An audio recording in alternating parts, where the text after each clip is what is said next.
They were hailed as the fiercest warriors of the ancient world, champions of discipline, glory, and death. But beneath the bronze helmets and sharpened spears lay a society built on fear, silence, and absolute control.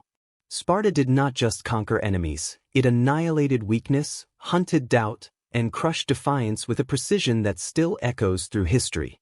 What they called justice, others might call terror. And once judgment was passed, mercy had no place.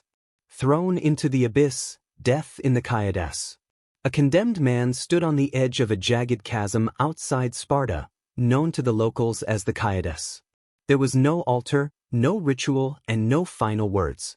Just the sheer drop into a dark ravine where the city-state disposed of those it deemed unworthy to live among its citizens. According to Plutarch, Spartans hurled infants deemed physically deformed or weak into this pit, claiming it served the collective strength of the state. But archaeological findings and later accounts suggest the Kaiadas held more than children. Adult bones recovered from the crevice show signs of trauma, malnutrition, and violent death. This cliff was not a symbolic site. It functioned as a practical tool of state control. Enemies of the regime, traitors, captured helots, or dishonored citizens could be thrown alive into the abyss. No ceremony marked the act. The body was left to rot where it landed, or to be eaten by scavengers drawn by the scent from below. Pausanias, writing centuries later, notes that Spartans used the Kaiadas as a place for executing criminals during wartime, especially helots suspected of rebellion. Its location near Mount Taygetus allowed executions to occur in secret, away from the city and without formal trials. The choice of method reflected Sparta's brutal efficiency. Unlike stoning or beheading, throwing a person into a rock-strewn gorge inflicted unpredictable and prolonged suffering. A man might die instantly from a fractured skull, or survive for hours with shattered limbs, unable to move, slowly bleeding out beneath the open sky. The depth of the Kaiadas ensured that no one climbed back out. The state did not retrieve the bodies. Families, if they knew, were forbidden to mourn them publicly. The silent blade, secret killings of the Krypteia. Sparta's most covert execution method was carried out by the Krypteia, a state-sanctioned force made up of elite young Spartan males tasked with policing and suppressing the helot population. According to Plutarch, this group operated at night and acted without oversight, armed only with daggers and minimal supplies. Their primary purpose was to instill fear and eliminate any helot who appeared strong, defiant, or capable of leadership. These were not battlefield kills or punishments issued by court. They were targeted executions carried out in secrecy to prevent organized resistance. Every year, the Spartan ephors ritually declared war on the helots, granting legal sanction for their killing. This decree allowed members of the Krypteia to slaughter helots without violating religious or civic law. The targets were often selected based on physical strength or influence within helot communities. The killings took place in fields, on remote paths, or inside homes, always without warning. Victims were typically unarmed, asleep, or isolated, making resistance impossible. There was no investigation, trial, or record of these deaths. The Krypteia reported to no one but the state. Their role was both executioner and enforcer. Their presence reinforced the belief that the helots were always being watched, that strength itself was grounds for death. This policy kept the massive helot population subdued beneath a small ruling class. Xenophon confirms that helots were forced to wear degrading clothing and suffered constant harassment, ensuring they remained demoralized. The Krypteia was an extension of that strategy, eliminating not just dissent, but the possibility of pride. For those assigned to the Krypteia, this was both a test of loyalty and a rite of passage. They lived in harsh conditions, moving silently without fire or shelter. Each killing served as proof of discipline, not cruelty. For the victims, the experience was swift and inescapable. A helot seen walking confidently or speaking too boldly might be dead by morning, his body left in a ditch or never found. The message was clear: survival depended on submission. Anything more was met with a blade in the dark.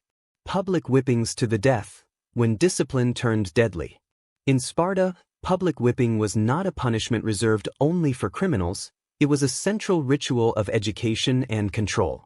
At the sanctuary of Artemis Orthia, boys as young as 12 were subjected to ritual lashings in front of crowds. The goal was to display endurance, not to inflict fatal harm. But the line between ritual and execution often collapsed.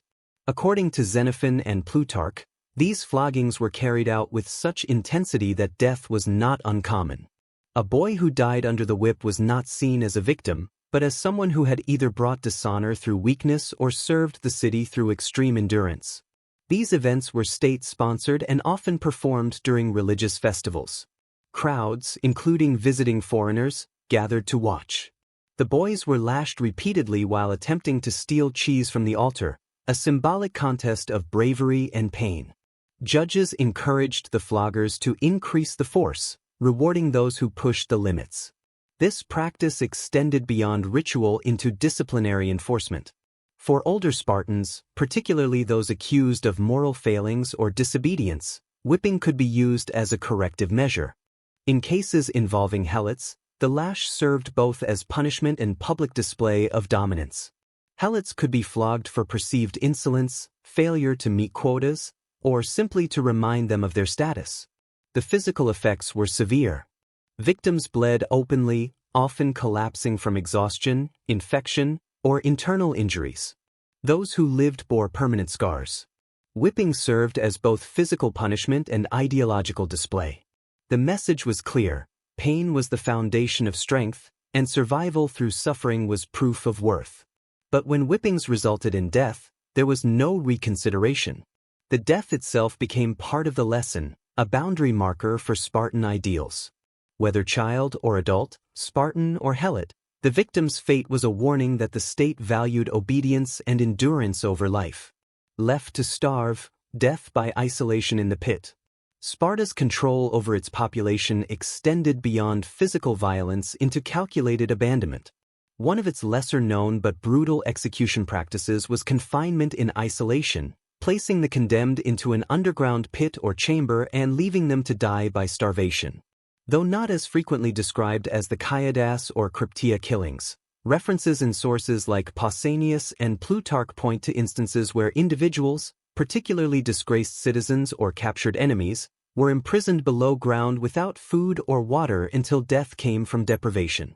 This form of execution served a dual function, removing the condemned from public view while denying them any form of honorable death. Unlike executions carried out with a weapon, starvation extended over several days, possibly longer, depending on the physical condition of the individual. The body broke down gradually, muscles weakened, mental clarity faded, and hallucinations set in as dehydration accelerated. This method was not an accident of neglect. It was a deliberate punishment designed to strip the condemned of dignity, control, and even the ability to hasten their own death. In some cases, Spartan kings themselves were subjected to this punishment. King Pausanias, suspected of treason during the Persian Wars, was reportedly walled into a temple by Ephors and left to die inside. The state refused to spill his blood within sacred ground, but chose to seal him inside until starvation completed the sentence. His remains were later exhumed, but the method, entombment by hunger, reveals how the Spartans viewed isolation as both punishment and purification. The physical location of these deaths varied. Some were carried out in prison chambers beneath official buildings. Others used natural caves or pits repurposed for executions. The condemned was placed inside, the entrance blocked by stone or timber, and left in darkness. These punishments were not excesses, they were policies shaped by fear, discipline, and absolute control. Through abyssal pits, secret blades, and sanctioned agony, Sparta maintained power by enforcing silence. Comment below, were these executions acts of justice, or signs of a civilization built on fear?